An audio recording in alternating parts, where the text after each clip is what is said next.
Today, I dropped my review of the new Pile album, Sunshine and Balance Beams.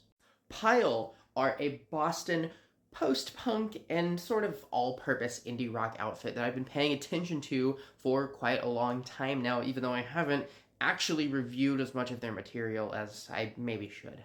But because so many of you, the people who read my reviews and who watch my videos, seem to really, really like this band, they are one that I've always been paying attention to, even though sometimes it's in the peripheral. But for the first time this year, they started to drop single after single after single that I was really, really enjoying. This record got a trio of singles, and frankly, I think they're all fantastic. But unfortunately, while this album is good, it is a situation where at the end of the day, my favorite songs were the ones I had already heard before it dropped. That's not to say that there is nothing redeeming about the deep cuts here. In fact, I like more of them than I don't. I think the record gets off to a really strong start. It has a lot of momentum and potential as it works through a kind of brief and lighter introductory track that feels more like dipping your toes in than anything else, and then runs through some of the singles, some of my favorite deep cuts, and very dramatic, brooding highlights.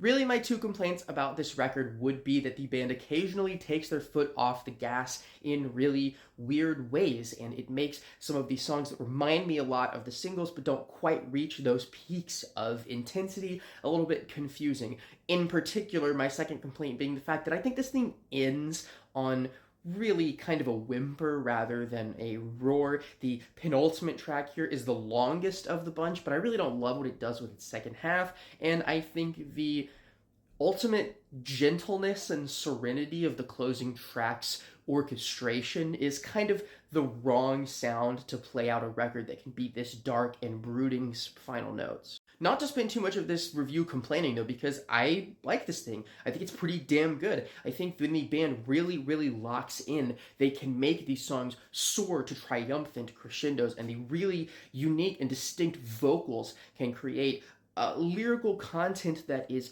imprecise but extremely memorable and impactful in the way that it is performed. If you have been ducking Pile records for a long time, I really do think this one is essential and very much worth hearing.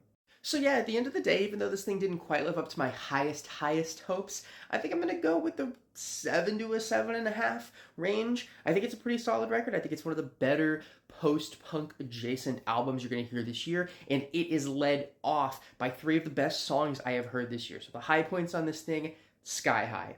Give it a listen and tell me what you thought about the record, and read my full review of it right here.